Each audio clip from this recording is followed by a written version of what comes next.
ఇంతకు ఎలా ఉంది టేస్ట్? ఏమైంది అలా ఆగిపోయావురా? హరిణి, నా కోసం ఎవరిని వస్తే నేను లేనని చెప్పు. ఎందుకు అలా చెప్పాలి? ఏం లేదు వాళ్ళకి నేను చిన్న సర్ప్రైజ్ ఇద్దామని. ఓకేనా? Please please. సరే సరే.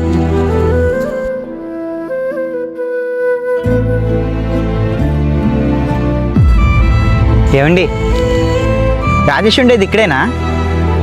ఇక్కడ రాజేష్ అనే వాళ్ళు ఎవరు ఉండరండి.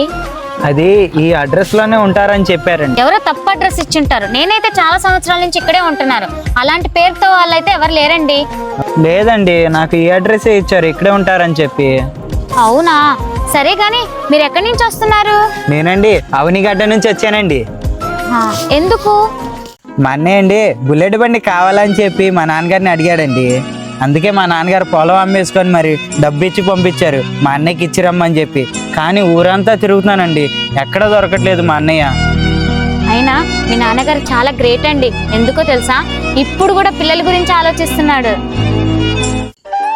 అమ్మో, నేను ఇప్పుడు పోకపోతే డబ్బులన్నీ పోయినట్టేగా. రే రే అన్నయ్య, అదేంటి? నాకేమో నువ్వు లేవని చెప్పమన్నావు కదా, మళ్ళీ నువ్వే వచ్చేసావేంటి? నీకు తెలియదులే, నువ్వు ఉండు.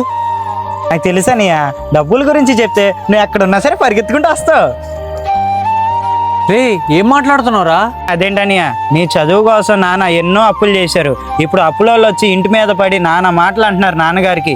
నీకు ఉద్యోగం వచ్చిందని చెప్పి ఆనందపడ్డాం, కానీ నువ్వేం చేస్తున్నావు? ఒక్క రూపాయి కూడా పంపించట్లేదు. నువ్వు ఎంత ఇబ్బందిలో ఉంటున్నావు అని ఒక్కసారి ఆలోచిస్తున్నావా? అయినా నాకే సరిపోవట్లేదు, మీకు ఎక్కడి నుంచి పంపినరా? అదేంటని అలా మాట్లాడుతున్నావు? నాన్నగారు ఎన్నిసార్లు నీకు ఫోన్ చేసినా ఒక్కసారి నా ఫోన్ లిఫ్ట్ చేసావా? నేను లిఫ్ట్ చేయను రా. అయినా మీ నెంబర్ నేను బ్లాక్ లిస్ట్ లో పడేస్తా అప్పుడే. ఏంటి రాజేష్ నువ్వు మాట్లాడేది? సొంత తమ్ముడితో తల్లిదండ్రుల గురించి ఇలా నా మాట్లాడేది? అమ్మో, నీలాంటి వాడితో నేను స్నేహం చేస్తే నేను కూడా నీలాగా తయారైపోతాను. ఇదిగో, నువ్వు వద్దు, నీ స్నేహము వద్దు. అన్నయ్య, నీకు ఎప్పుడు రావాలనిపిస్తే అప్పుడే రానియా. అప్పుడు దాకా మీకు ఫోన్ కానీ కాల్స్ కానీ ఏమి చేయవు. వెళ్ళొస్తా అన్నయ్య.